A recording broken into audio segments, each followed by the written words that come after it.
நீங்கள் இணைந்து கொள்வது நியூஸ் போஸ்டின் இரவு 8 மணி பிரதான செய்தியுடன். உங்களுடன் இணைந்து கொள்வோர் சந்திரிகா ஆறுமுகம், சிசுரகுமார், பிரசாந்த் ராஜ். இன்றைய விரிவான செய்திகளுக்கு செல்லும் முன்னர் முதலில் தலைப்புச் செய்திகள்.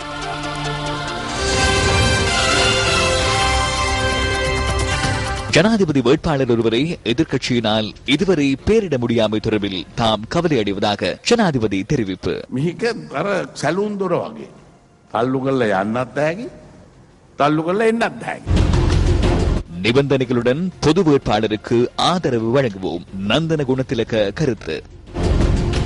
பங்குச் சந்தையில் முதலீடு செய்யப்பட்டிருந்த ஊழியர் சேமலாப நிதியில் 10.4 பில்லியன் ரூபாய் நட்டம்.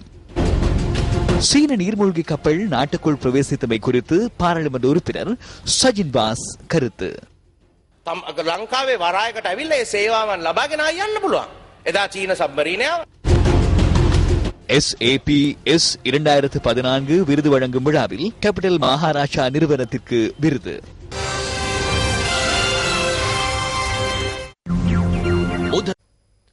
நிறைவேற்று அதிகாரம் கொண்ட ஜனாதிபதி முறைமை உள்ளிட்ட அரசியலமைப்பை திருத்துவதற்கு பாராளுமன்றத்திற்கு அதிகாரம் வழங்கப்பட்டுள்ளதாக ஜனாதிபதி மஹிந்த ராஜபக்ச தெரிவித்துள்ளார். கண்டியில் நேற்று இடம்பெற்ற நிகழ்வொன்றில் கலந்து கொண்டு உரையாற்றிய போதே ஜனாதிபதி இதனை தெரிவித்துள்ளார். இந்த நிறைவேற்று அதிகார ஜனாதிபதி முறைமை தொடர்பில் எதிர்க்கட்சியினர் தற்போது உளறுகின்றனர். அரசியலமைப்பை திருத்துவதற்கு பாராளுமன்றத்தில் விசேட செயற்குழு ஏற்கனவே ஸ்தாபிக்கப்பட்டுள்ளது. சாட்சிகளை பெற்றுக் கொண்டுள்ளோம்.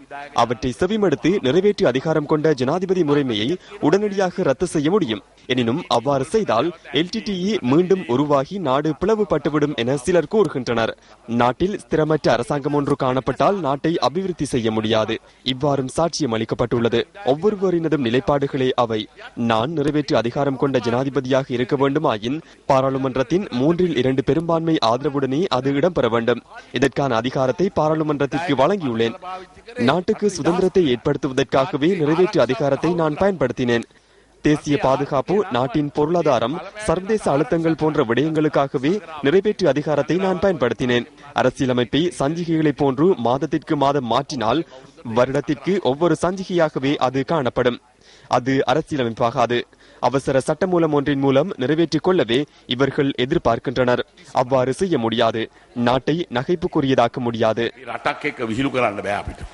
பொல்கொல்ல தேசிய கூட்டுறவு நிறுவனத்தில் அமைக்கப்பட்டுள்ள மஹிந்த ராஜபக்ஷ அரங்கை நேற்று ஜனாதிபதி திறந்து வைத்து இந்த விடயம் தொடர்பில் மேலும் கருத்து வெளியிட்டார். நாட்டில் ஜனநாயகம் காணப்பட வேண்டுமாயின் எதிர்க்கட்சி வலுவாக காணப்பட வேண்டும். தேர்தல் இடம்பெறுமாயின் தலைவர் போட்டியிட வேண்டும். ஆனால் தற்போது தேர்தலில் போட்டியிட வேண்டுமாயின் வேட்பாளர் ஒருவரை தெரிவு செய்ய வேண்டும். எனினும் அவ்வாறு தெரிவு செய்து கொள்ள முடியாமை எனக்கு கவலை அளிக்கின்றது. அதேபோன்று குறிப்பிட்ட சிலரை அழைத்துக் கொண்டதாக என்னை சாடுகின்றனர். இது சலூன் கதவை போன்றது. திறந்து கொண்டு வெளியே செல்லவும் முடியும், உள்ளே வரவும் முடியும். இதனை மிக தெளிவாக நான் கூறியுள்ளேன். நிபந்தனைகளுடன் பொது வேட்பாளரை ஆதரிக்கப் போவதாக ஐக்கிய மக்கள் சுதந்திர கூட்டமைப்பின் முன்னாள் தவிசாளர் நந்தன குணத்திலக்க தெரிவித்துள்ளார். ஐக்கிய மக்கள் சுதந்திர கூட்டமைப்பிலிருந்து தான் விலகியமைக்கான காரணம் தொடர்பில் தெளிவுபடுத்துவதற்காக பள்ளிக்கிளையில் இன்று ஊடக சந்திப்பை முன்னெடுத்தார். தனது தீர்மானம் தொடர்பில் தெளிவுபடுத்திய தீர்மானம் ஒன்றையும் ஜனாதிபதிக்கு நந்தன குணத்திலக்க அனுப்பி வைத்துள்ளார். எதிர்வரும் ஜனாதிபதி தேர்தலில் சில வேளை வெற்றி பெற்றால் தான் முன்னெடுக்கும் விடயங்களை மக்கள் ஏற்றுக்கொண்டுள்ளதாகவே அவர் கருதுவார். 2010 ஆண்டிற்கு முன்னர் அவர் ஆலோசனை பெற்று செயற்பட்டார். விமல், டியூகுணசேகர, திஸ்ஸ விதாரண மற்றும் சம்பிக்க என அனைவரிடமும் ஆலோசனையை பெற்று முன்னெடுப்பார். ஆனால் தற்போது ஏனைய கட்சிகளை கருத்தில் கொள்ளாது செயற்பட ஆரம்பித்துள்ளார். தன்னிச்சையாக செயற்பட ஆரம்பித்துள்ளார். 2010 ஆண்டின் பின்னர் வெளிநாடுகளில் இருந்து பெற்றுக்கொண்ட பாரிய நிதி மற்றும் உள்நாட்டு நிதியை பயன்படுத்தி அதிவேக வீதிகள் மற்றும் பாலங்கள் என்பவற்றை அமைத்தனர். ஆனால் அந்த நிதியில் பல கோடிகள் மோசடி செய்யப்பட்டுள்ளது. தனது சகாக்களுக்கு மக்களின் நிதியை சூறையாட சந்தர்ப்பம் வழங்கியுள்ளார். 2010 ஆண்டிற்கு பின்னர் செல்வந்தர்களானோரை அவதானித்தால் அவர்கள் அனைவருமே சட்டவிரோத செயற்பாடுகள் அல்லது போதைப் பொருள் மற்றும் கசினோ போன்ற செயற்பாடுகள் ஊடாகவே செல்வந்தர்களாகியுள்ளனர். எதிர்கால அரசியல் நோக்கங்கள் தொடர்பாகவும் இதன்போது நந்தன குணத்திலக்க தெளிவுபடுத்தினார். ஜனாதிபதியை நாமே உருவாக்கினோம். நாட்டின் 25 தொகுதி கூட்டங்களுக்கு நான் சென்றுள்ளேன். அவரை பதவிக்கு கொண்டு வர பொய்களை கூறினோம். மன்னிக்க வேண்டும். ஆகவே அவரை உருவாக்கியது போன்று வீட்டுக்கு அனுப்பவும் செயற்படுவோம். தகுதியுடைய திறமையான தலைவரை முன்னிறுத்தி வெற்றியை பெற்றுக் கொடுத்து நாட்டை சுதந்திரம் அடைய செய்வோம்.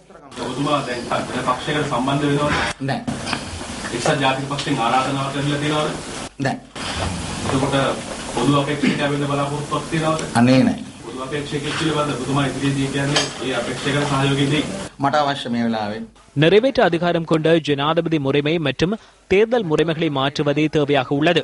நாங்கள் பல இன்னல்களுக்கு மத்தியில் ஸ்தாபித்த சுயாதீன ஆணைக்குழுக்கள் இன்று வலுவிழந்து போயுள்ளன. அவற்றை மீண்டும் செயற்படுத்த வேண்டும்.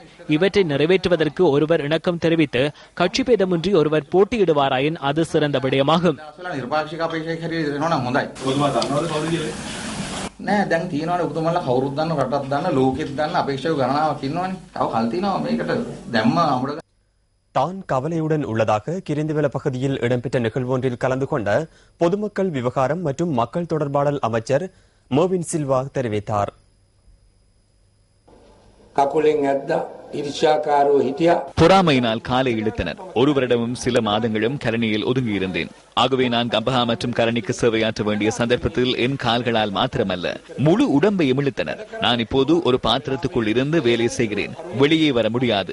வெளியே வருவதற்கு அனுமதித்தால் இதனை விட சிறப்பாக செயற்பட முடியும். எனினும் பதவிகள் வேண்டாம். நான் வெளியே வருகின்ற நாளில் இந்த போலீஸ் பாதுகாப்பு இருக்காது.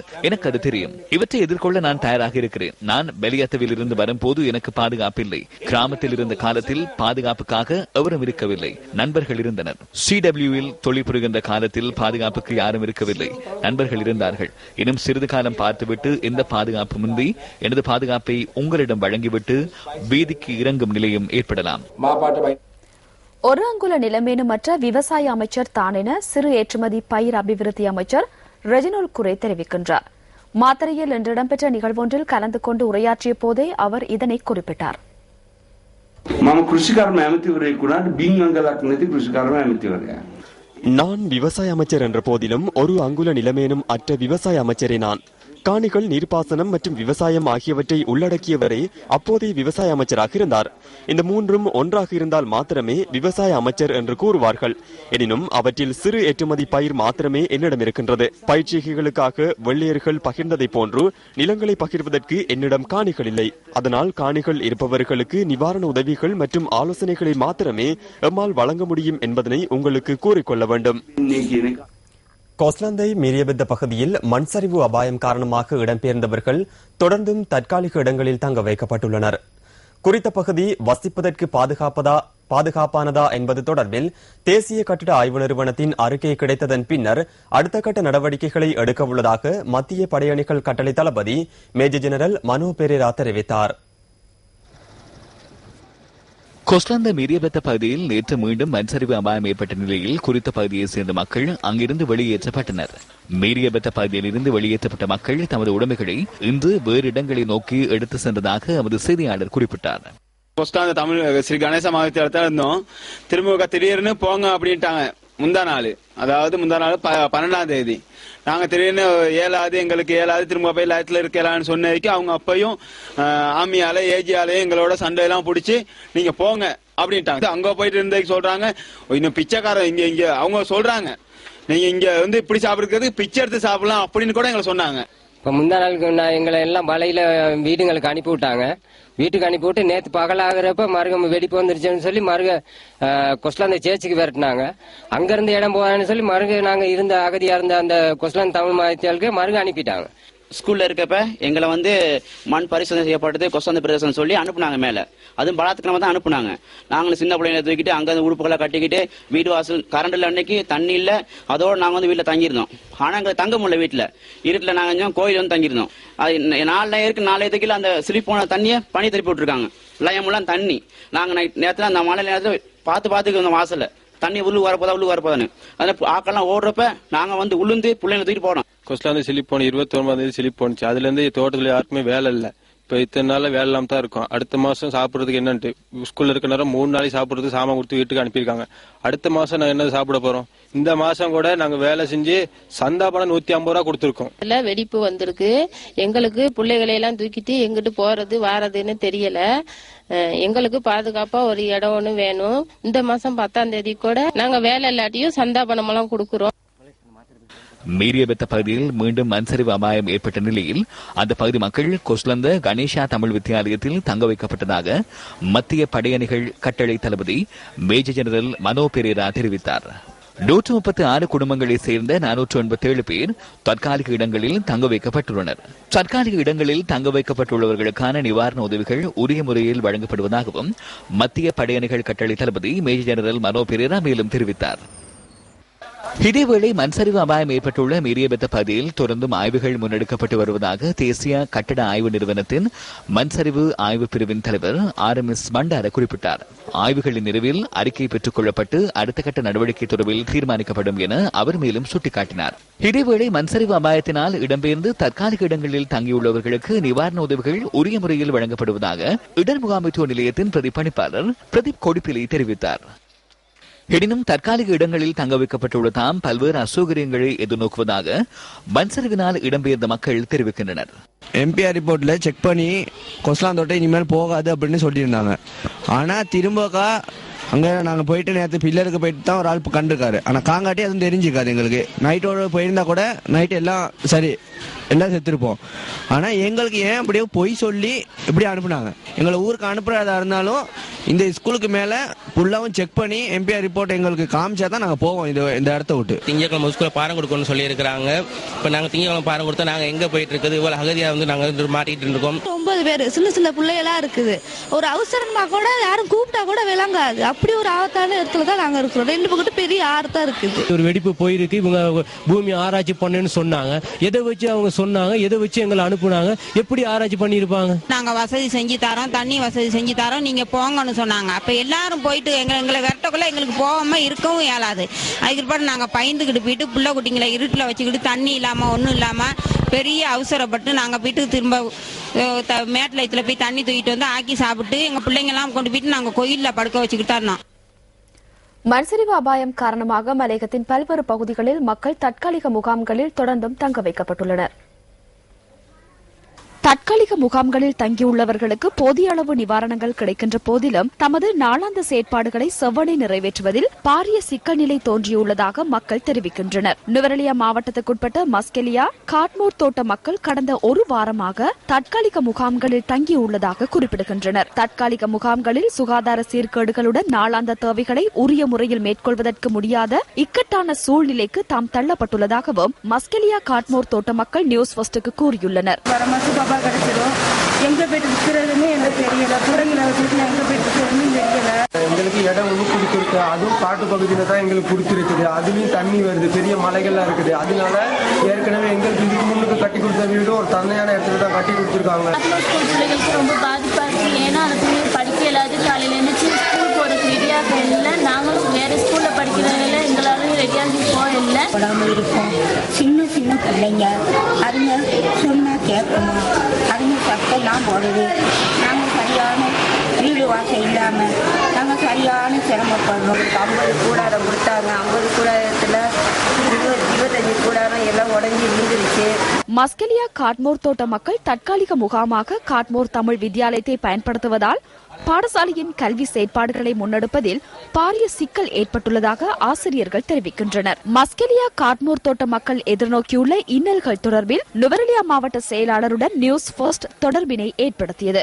மஸ்கெலியா காட்மோர் தோட்டமானது தனியார் நிறுவனம் ஒன்றுக்கு சொந்தமான பகுதி எனவும் குறித்த தனியார் நிறுவனம் மக்களுக்கு தேவையான அடிப்படை வசதிகளை ஏற்படுத்தி கொடுக்கவில்லை எனவும் அவர் குறிப்பிட்டார். இந்த நிலையில் மக்களுக்கு தேவையான அனைத்து வசதிகளும் ஏற்படுத்தி கொடுக்கப்பட்டுள்ளதாக தெரிவித்த மாவட்ட செயலாளர் பிரதேச செயலாளரை குறித்த பகுதிக்கு அனுப்பி மக்களின் தேவைகள் குறித்தும் ஆராய்வதாக அவர் கூறினார். இதேவேளை மண்சரிவு அபாயம் காரணமாக வெளியேற்றப்பட்ட தெனியாய ஹேஸ் பகுதியில் உள்ள மக்கள் தொடர்ந்தும் பாடசாலைகளில் தங்க வைக்கப்பட்டுள்ளனர். தெனியாய ஹேஸ் பகுதியைச் சேர்ந்த 20 குடும்பங்களைச் சேர்ந்த 74 பேர் ஹேங் தமிழ் வித்தியாலயத்தில் தங்க வைக்கப்பட்டுள்ளதாக எமது செய்தியாளர் தெரிவிக்கின்றார். இதை பற்றி யாருமே ஒன்றும் நடவடிக்கை எடுக்கலை. நாங்கள் இப்போ ஒரு 3-4 நாளாக நாங்கள் தனிமையில் இருந்து வாழ்ந்து கொண்டிருக்கோம். இது யாரு எங்களுக்கு ஒரு உதவி செய்வாங்க? குறித்த பகுதியில் உள்ள 2 வீடுகளின் சுவர்களில் ஏற்பட்ட வெடிப்பை அடுத்து இந்த மக்கள் பாதுகாப்பான இடங்களை நோக்கி கடந்த 12ஆம் தேதி வெளியேற்றப்பட்டிருந்தனர். மலையகத்தின் பல பகுதிகளிலும் அண்மை காலமாக பல்வேறு அனர்த்தங்கள் பதிவாகி வருகின்றன. கடந்த காலங்களில் ஏற்பட்ட இவ்வாறான அனர்த்தங்கள் குறித்து அரசாங்கத்தை பிரதிநிதித்துவப்படுத்தும் மலையக அரசியல்வாதிகள் எவ்வித நடவடிக்கைகளையும் எடுக்கவில்லை என மக்கள் குற்றம் சாட்டுகின்றனர். டயகம பகுதியில் கடந்த 10ஆம் திகதி லயன் குடியிருப்பொன்றில் ஏற்பட்ட தீ விபத்தினால் 22 வீடுகள் முற்றாக தீக்கிரையாகியிருந்தன. இதனால் சுமார் 24 குடும்பங்களைச் சேர்ந்த 100க்கும் அதிகமானோர் பாதிக்கப்பட்டு தற்காலிக முகாம்களில் தங்க வைக்கப்பட்டுள்ளனர்.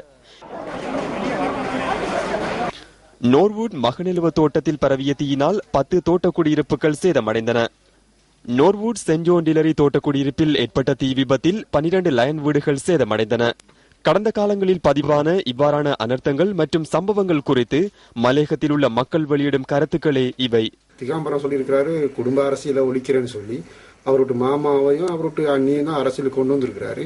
ஆனா மக்களுக்கு எந்த விதமான அபிவிருத்தியும் மலையகத்தில் நடக்கல. அவரு வாழ்க்கையில பார்க்க போனா பெரிய மாற்றத்தை கொண்டு வரோம் அப்படின்னு சொன்னாரு. ஆனால் மாற்றங்கள் கொண்டு போய் நடைமுறையில் இங்கே நடக்கல. மக்கள் இன்னைக்கு வீடு நெருப்பு பிடிச்சி எரிஞ்சு அகதிகளாக தான் இருக்கிறாங்களே தவிர எந்த மாற்றமும் மலையகத்தில் நடக்கல.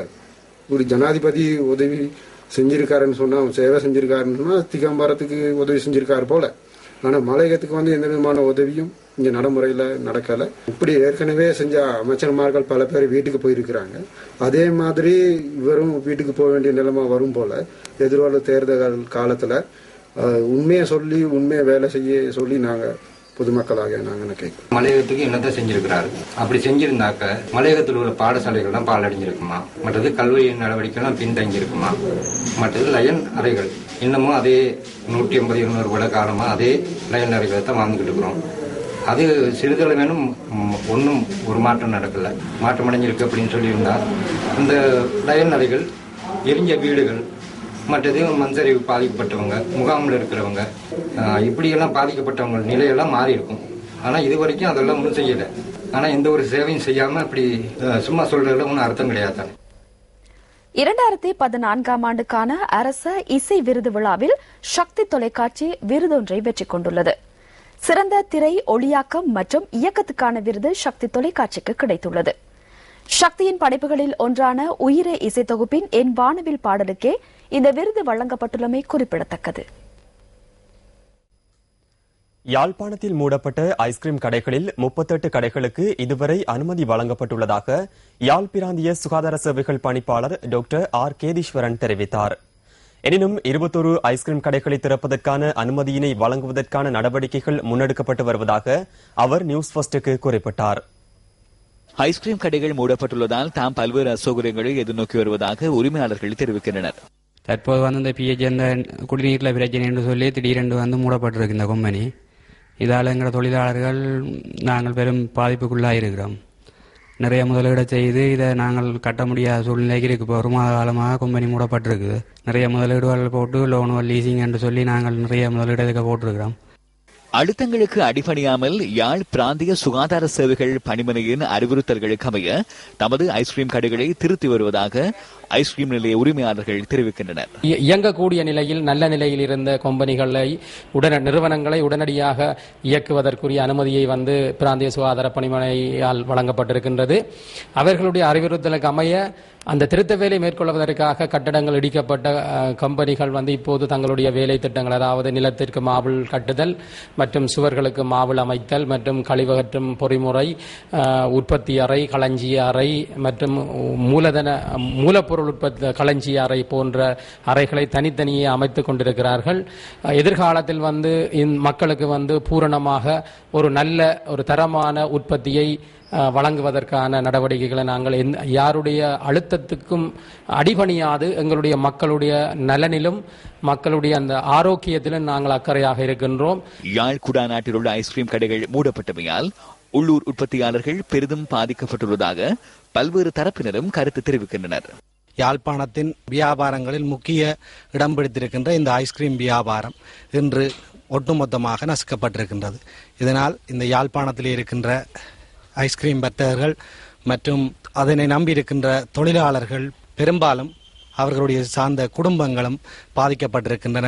உள்ளூர் உற்பத்திகளை நாங்கள் முடக்குவதன் ஊடாக உள்ளூர் வருமானம் பாதிக்கப்படுவதோடு மட்டுமில்லாது வேலையில்லாத பிரச்சனை போன்ற பொருளியல் சார் பல பிரச்சனைகளுக்கும் அந்த சமூகம் முகம் கொடுக்க வேண்டி நேரிடும். இந்த சட்ட திட்டங்களை மேலும் வலுப்படுத்துவதன் ஊடாக ஒரு உற்பத்தி பொருளினுடைய தரத்தை மேம்படுத்தும் நோக்கோடு சட்ட திட்டங்களை மேலும் வலுப்படுத்தி கண்காணிப்புகளை அதிகரிப்பதன் ஊடாக அந்த குறித்த உற்பத்தி பொருளினுடைய தரத்தை உறுதிப்படுத்திக் கொள்ள வேண்டுமே தவிர ஒட்டுமொத்தமாக ஒரு குறிப்பிட்ட பிரதேசத்தில் ஒரு உள்ளூர் உற்பத்தியை முடக்குவது ஆரோக்கியமற்ற செயல். ரோம் நகரம் பற்றி எரியும் பொழுது அதனுடைய மன்னன் பிடியில் வாசிச்சு கொண்டிருந்தது போல யாழ்ப்பாணத்தில் இந்த ஐஸ்கிரீம் உற்பத்தி நிறுவனங்களுக்கான மூடப்பட்டதுக்கான பிரச்சனை இவ்வளவு பூதாகரமாக வெடித்து இவ்வளவு பிரச்சனை போய்கொண்டிருக்கிற நேரத்தில் இதற்கு பொறுப்பான வடமாகாண சுகாதார அமைச்சர் எங்கள் ஊர்ல இல்லை.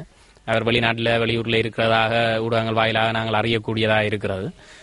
அமைச்சர் இதுல உடனடியாக தலையிட்டு அனுமதி மறக்கப்பட்டிருக்கிற மீதி 20 நிறுவனங்களுக்கான அனுமதியையும் உடனடியாக கொடுக்க வேண்டும். இந்த விடயம் தொடர்பில் எதுவித நடவடிக்கைகளையும் முன்னெடுக்காமல் வடமாகாண சுகாதார அமைச்சர் மௌனியாக இருப்பதாக பல்வேறு தரப்பினரும் தெரிவிக்கின்றனர். ஐஸ்கிரீம் உற்பத்தியாளர்கள் எதிர்நோக்கி வரும் இக்கட்டான சூழ்நிலைக்கான தீர்வினை அறிந்து கொள்ளும் நோக்கில் வெளிநாட்டு விஜயத்தில் உள்ள வடமாகாண சுகாதார அமைச்சர் ப. சத்தியலிங்கத்துடன் தொடர்பு கொள்வதற்கு நியூஸ் ஃபர்ஸ்ட் பலமுறை முயற்சித்த போதும் அது பலனளிக்கவில்லை. வரவு செலவு திட்ட ஒதுக்கீடுகள் தொடர்பில் பாராளுமன்றத்தில் நேற்று இடம்பெற்ற விவாதத்தின் போது தெரிவிக்கப்பட்ட கருத்துக்கள் அடுத்து. நூர்லியா மாவட்டத்தில் தலவாக்கலை நிந்துரை நகரசபை எல்லைக்குட்பட்ட தெரிவு செய்யப்பட்ட குறைந்த வருமானம் கொண்ட மக்களுக்கு 100 வீடுகளை அமைப்பதற்கு 84.5 மில்லியன் ரூபாய் ஒதுக்கீடு செய்யப்பட்டு வீடுகளை நிர்மாணிக்கும் திட்டம் கௌரவ அமைச்சர் விமல் வீரவன்ஸ் அவர்களால் ஆரம்பிக்கப்பட்டு இன்று அது 53% பௌதீக முன்னேற்றம் அடையப்பட்டுள்ளது. ஜனசேவன தேசிய வீடமைப்பு திட்டத்தின் கீழ் நுவர்லியா மாவட்டத்திலே குறித்த சில பிரதேசங்களில் வீடமைப்பு அபிவிருத்தி திட்டங்கள் நடவடிக்கை மேற்கொள்ளப்பட்டுள்ளன. உதாரணமாக விருகமான வேலை திட்டத்தின் கீழ் அங்குராங்கத்த நகரிலே 100 வீடுகளை கொண்ட விமல்புர வீடமைப்பு திட்டம் மக்களிடம் கையளிக்கப்பட்டுள்ளது. அதேபோல் 32 வீடுகளை கொண்ட கொத்மலை வெவண்டன் வீடமைப்பு திட்டம், 25 வீடுகளை கொண்ட கொத்மலை சீன் வீடமைப்பு திட்டம், 50 வீடுகளை கொண்ட அங்குரங்கத்த உடவத்த கும்புர வீடமைப்பு திட்டம், 100 வீடுகளை கொண்ட அங்குரங்கத்த ஜோன்ஸ்லேண்ட் வத்த வீடமைப்பு திட்டம் ஆகியவை அங்குராப்பணம் செய்து கையளிப்பதற்கு தீர்மானிக்கப்பட்டுள்ளது என நினைக்கின்றேன். கடந்த 4 ஆண்டு காலமாக பெருந்தோட்டத்துறையில் கட்டி முடிக்கப்பட்டிருக்கின்ற வீடுகளை உங்களுடைய உரையிலே நீங்கள் கூறினீர்கள். 4 ஆண்டுகளுக்கு இன்னும் பெருந்தோட்டத்துறைக்கு 1,70,000 வீடுகள் தேவைப்படுகின்றது மிகுதி. இந்த 1,70,000 வீடுகளை நிர்மாணிக்க அமைச்சர் விமல் வீரவன்ஸ் அவர்கள் இதுவரை ஏதாவது தேசிய வீடமைப்பு கொள்கை ஒன்றை பெருந்தோட்டத்துறைக்காக உருவாக்கி இருக்கின்றாரா அல்லது உருவாக்க வேண்டும் என்று நோக்கம் இருக்கின்றதா என்பது இதில் விளங்கவில்லை.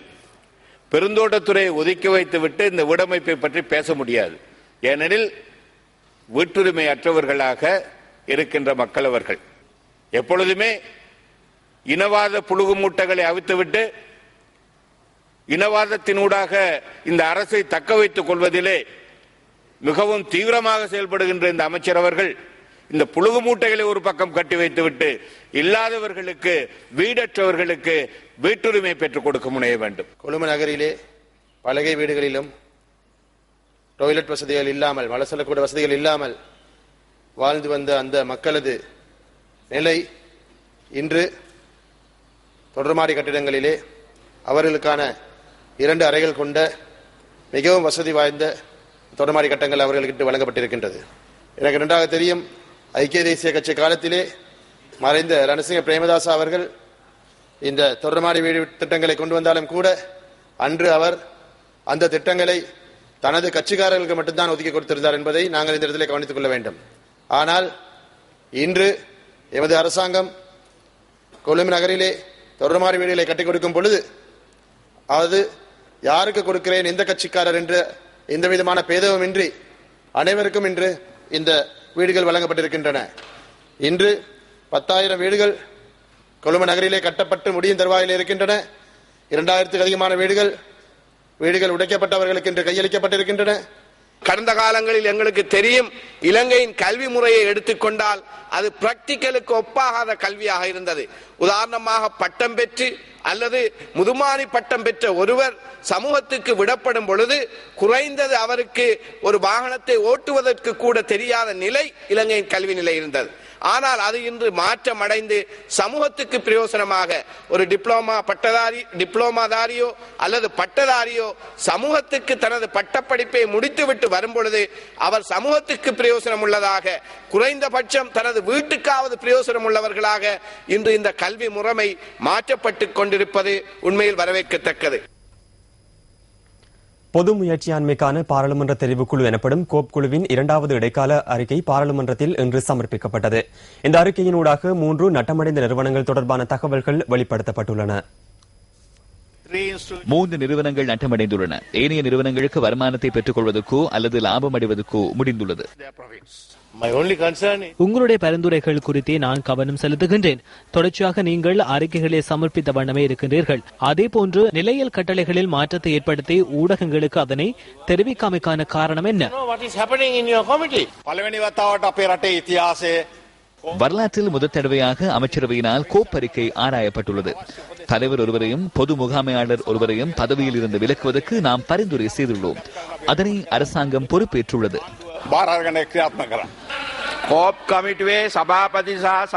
கோப் குழுவின் தலைவர் மற்றும் உறுப்பினர்களுக்கு பார்லமெண்டத்தினால் வழங்கப்பட்ட பொறுப்பு மற்றும் நம்பிக்கையை உரிய முறையில் நிறைவேற்றியதையிட்டு பார்லமெண்டின் சார்பில் எமது நன்றிகளையும் வாழ்த்துக்களையும் தெரிவிக்கின்றோம்.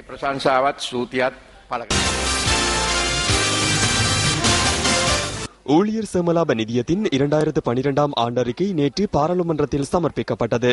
இதன் அடிப்படையில் 2013ஆம் ஆண்டு டிசம்பர் 16ஆம் தேதி வரையிலான காலப்பகுதியில் கொழும்பு பங்குச்சந்தையில் 70.5 பில்லியன் ரூபாய் ஊழியர் சேமலாப நிதியத்திலிருந்து முதலீடு செய்யப்பட்டிருந்தது. 50.7 பில்லியன் ரூபாய் நிதி 64 நிறுவனங்களில் முதலீடு செய்யப்பட்டிருந்த நிலையில் பங்கு விலை வீழ்ச்சியடைந்தமையால் 14.4 பில்லியன் ரூபாய் நட்டம் ஏற்பட்டதாக குறிப்பிடப்பட்டுள்ளது. மேலும் 22 நிறுவனங்களில் முதலீடு செய்யப்பட்ட 17.8 பில்லியன் ரூபாய் 4 பில்லியன் ரூபாவினால் அதிகரிக்கப்பட்டுள்ளதாகவும் தெரிவிக்கப்பட்டுள்ளது. இதன்படி 2013 டிசம்பர் 16ஆம் தேதி வரையில் பங்குச்சந்தையில் மேற்கொள்ளப்பட்டிருந்த முதலீடுகளால் ஊழியர் சேமலாப நிதியத்திற்கு 10.4 பில்லியன் ரூபாய் நட்டம் ஏற்பட்டுள்ளதாகவும் அந்த அறிக்கையில் குறிப்பிடப்பட்டுள்ளது.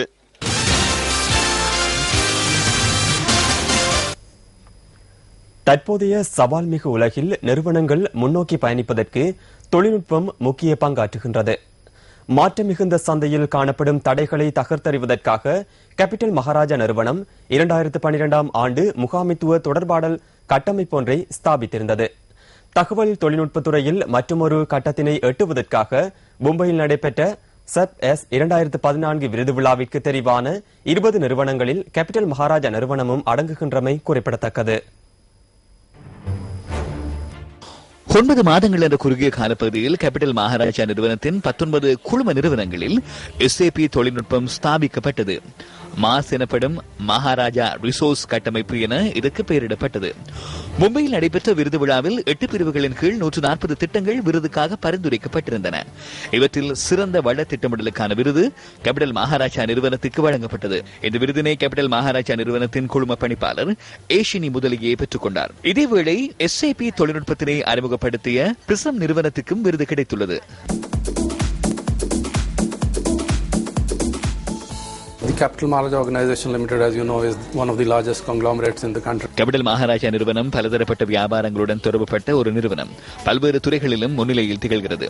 நிறுவனத்தின் செயற்பாடுகளை உரிய முறையில் முன்னெடுப்பதற்கும் கட்டுப்படுத்துவதற்கு SAP தொழில்நுட்பம் முக்கியமானதாக கருதப்பட்டது. இது ஒரு பாரிய சவாலாக காணப்பட்டது. அதிகளவு பணமும் முயற்சியும் தேவைப்பட்டது. சவாலை வெற்றி பாதையில் கொண்டு செல்வதற்கு ஊழியர்களின் திறமையும் நிறுவனத்தின் இயலுமையும் முக்கிய பங்காற்றியது. அதன் மூலமே இந்த விருது நமக்கு கிடைத்துள்ளது. சர்வதேச ரீதியில் இந்த விருதின் மூலம் அங்கீகாரம் கிடைப்பது குறித்து மிகுந்த மகிழ்ச்சி அடைகிறோம். Leading lights of corporate world Capital Maharaja Organisation Limited. Capital Maharaja நிறுவனம் உலக வரைபடத்தில் இலங்கைக்கு முக்கிய இடம் ஒன்றை பெற்றுக் கொடுத்துள்ளது. அதற்கு சிறந்த திட்டமிடலும் செயற்பாடும் தேவைப்பட்டது. அதனை விட சிறந்த ஆர்வம் இருக்க வேண்டும். எமது குழுவினரிடம் அது காணப்பட்டது. 19 நிறுவனங்களில் 9 மாதங்களில் இந்த தொழில்நுட்பத்தினை முன்னெடுத்தோம். மிகவும் குறுகிய காலப்பகுதி வெற்றிகரமாக முன்னெடுக்கப்பட்டது. எமக்கு பல்வேறு சவால்கள் காணப்பட்டன. குறுகிய காலத்தில் முக்கிய தீர்மானங்களை மேற்கொள்ள வேண்டியிருந்தது. அதற்கு நிர்வாக தரப்பினர் அதிக ஒத்துழைப்பு வழங்கினார்கள். குழுமத்தின் முக்கிய உறுப்பினர்கள் பாரிய ஒத்துழைப்பு வழங்கினார்கள். இலங்கையை பெருமை கொள்ள வைத்த மகாராஜா நிறுவனத்தின் ஊழியர்களுக்கு இதனை சமர்ப்பணம் செய்கின்றேன். Who made Sri Lanka proud. இந்த செயற்பாட்டில் SAP ஸ்ரீலங்கா நிறுவனமும் முக்கிய பங்காற்றியது. We strive to make sure that every business which we பங்குதாரர்களுடன் முன்னெடுக்கும் ஒவ்வொரு வியாபாரமும் வெற்றிகரமாக முன்னெடுக்கப்பட வேண்டும் என கருதுவோம். இந்த துறையிலும் வேலையிலும் மகாராஜா நிறுவனம் சிறந்தது. அதனால் கேபிட்டல் மகாராஜா நிறுவனத்துக்கு கிடைத்த இந்த விருது முக்கியமானது. 19 நிறுவனங்களில் 9 மாதங்களில் இதனை முன்னெடுப்பது இலகுவான விடயமல்ல. ஆனால் மகாராஜா நிறுவனம் அதனை முன்னெடுத்து வெற்றி கண்டது. இந்தியாவின் மஹேந்திரா அண்ட் மஹேந்திரா நிறுவனத்தின் கீழ் உள்ள 50 கிளை நிறுவனங்களில் இந்த திட்டம் முன்னெடுக்கப்பட்டது. அதுவே SAP தொழில்நுட்பம் வலயத்தில் முன்னெடுக்கப்பட்ட பாரிய செயற்திட்டமாகும். அதனைவிட இரண்டாவதாக கேபிட்டல் மகாராஜா நிறுவனம் 19 நிறுவனங்களில் இந்த திட்டத்தை முன்னெடுத்தது. Of 19 companies going live in one big bang approach. If you don't have the right people to do that, சரியான மனிதர்கள் இல்லாவிடின் இவ்வாறான பாரிய சவாலை எதிர்நோக்குவது சிரமமானது. மகாராஜா நிறுவனத்தில் சரியானவர்கள் இருந்தனர். இதனால் சவால்கள் தகர்த்தெறியப்பட்டன. அதனால் நமக்கு எவ்வித பிரச்சனைகளும் காணப்படவில்லை. திட்டத்தினை நடைமுறைப்படுத்துவதற்கு சரியானவர்களை தெரிவு செய்வது முக்கியமானது. எனவே துறையில் உள்ள பல்வேறு நிறுவனங்கள் தொடர்பில் ஆராய்ந்து இறுதியில் பிரிசம் நிறுவனத்தை தெரிவு செய்தோம். அவர்கள் நம்முடன் சிறப்பாக செயற்பட்டனர். சரியான நபர்களை தெரிவு செய்தமையே வெற்றியடைவதற்கு ஒத்துழைப்பாக காணப்பட்டது என்பது முக்கிய விடயமாகும். துரிதமாக மாறும் புத்தாக்கங்களுக்கும் சவால்களுக்கும் ஏற்ற வர்த்தக சூழலை ஸ்தாபிப்பதே SAP AZE 2014 விருது வழங்குவதன் முக்கிய நோக்கமாகும். வெளிவிவகார அமைச்சின் ஒதுக்கீடு மீதான விவாதம் இன்று பாராளுமன்றத்தில் இடம்பெற்றது. நாங்கள் அமைச்சில் இருந்த காலகட்டத்தில் தூதுவர்களிடம் அல்லது பயிலுநர்களிடம் ஆங்கிலம் மற்றும் பிரெஞ்சு போன்ற மொழிகள் தெரியுமா என்றே கேட்போம். எனினும் இன்று ஜூடோ தெரியுமா என்றே கேட்க வேண்டியுள்ளது. தூதுவர்களை தாக்கும் போது பாதுகாத்துக் கொள்வதற்காக இதனை கேட்க வேண்டியுள்ளது. இன்று எந்த ஒரு நாட்டிற்கும் இலங்கையின் துறைமுகங்களுக்கு வந்து தேவையான சேவையை பெற்றுக்கொண்டு செல்ல முடியும். அன்று சீனாவின் நீர்மூழ்கி கப்பல் வந்தது. நேற்று கொரியாவின் கடற்படை கப்பல் வந்தது. இந்தியாவின் கப்பல்கள் தொடர்ந்து வருகின்றன. இதற்காக நாட்டை காட்டிக் கொடுப்பதாக கூற முடியாது. ஜனாதிபதி மற்றும் பிரதமர் மோடியுடன் தற்போது இணக்கப்பாடுகள் ஏற்பட்டுள்ளன. பிரச்சனை இல்லை. அனைத்து நாடுகளுடன் ஒரே நிலையில் செயற்படக்கூடியவாறே வெளிவிவகார கொள்கைகள் காணப்படுகின்றன. දේශ ප්‍රතිපත්තියේ වෙනස තියෙන්නේ අපි හැම රටක් එක්කම අපි එක විදියකට ගනුදෙනු කරන්නේ. எமது நாட்டிற்கு எதிரான வெளி அழுத்தங்களை தோல்வியடைய செய்யக்கூடிய தலையீடே உண்மையான கொள்கையாக காணப்பட வேண்டும். ஐரோப்பிய ஒன்றியத்தின் நீதிமன்ற தீர்ப்பு குறித்து தற்போது அமைச்சர் கூறினார். அந்த வழக்கு எமது நீதிமன்றில் இடம்பெறவில்லை. அவ்வாறு இடம்பெற்றிருந்தால் அது நாட்டின் சுயாதீன தன்மைக்கு அச்சுறுத்தலாகிவிடும் என்பதற்காகவே இந்த தீர்ப்பிற்கு தலையிடவில்லை. அதேபோன்று யார் வழக்கை தாக்கல் செய்தது என்றும் பார்க்க வேண்டும். KPயின் சகோதரியின் மகளை திருமணம் செய்துள்ள நபரா இந்த வழக்கை தாக்கல் செய்துள்ளார் என்பது குறித்தும் ஆராயப்பட வேண்டும். இதன் போது உண்மை வெளியிடப்பட்டுவிடும். හොයන්න ඕනි.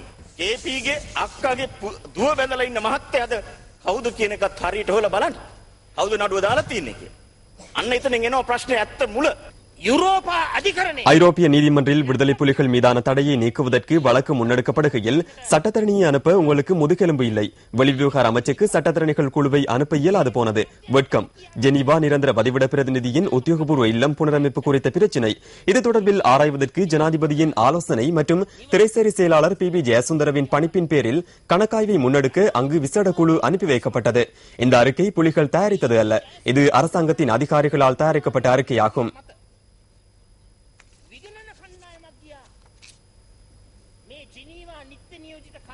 තුල විගණනයක් කරන්න.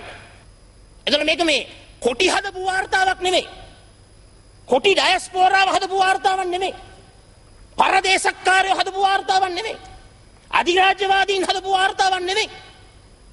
මේක රජයේම නිලධාරීන් කොට්ටාසයක් නිර්මාණය කරපු වාර්තාවක්. පහුගිය කාලේ පුරාම கடந்த நாட்களில் இதுகுறித்து தற்போதைய செயலாளர் ஷெனுகா செனவிரத்ன மையப்படுத்திய குற்றச்சாட்டுகள் முன்வைக்கப்பட்டன. அது சம்பந்தப்பட்ட அனைத்து ஒப்பந்தங்களிலும் அவரே கையொப்பமிட்டிருந்தார். எனினும் அவர் அந்த அலுவலகத்தில் கடமைகளை பொறுப்பேற்பதற்கு முன்னர் என்பதும் இங்கு குறிப்பிடப்பட வேண்டும். துரைராஜா என்பவர் விடுதலை புலி உறுப்பினர் அல்ல என அந்நாட்டு அரசாங்கம் தெளிவாக கூறுகின்றது. பரிசுத்த பாப்பரசர் பிரான்சிஸின் அடுத்த ஆண்டு ஜனவரி மாதம் இலங்கைக்கு உத்தியோகபூர்வ விஜயம் மேற்கொள்ள உள்ளமையை கொழும்பு பேராயர் இல்லம் உறுதிப்படுத்தியுள்ளது.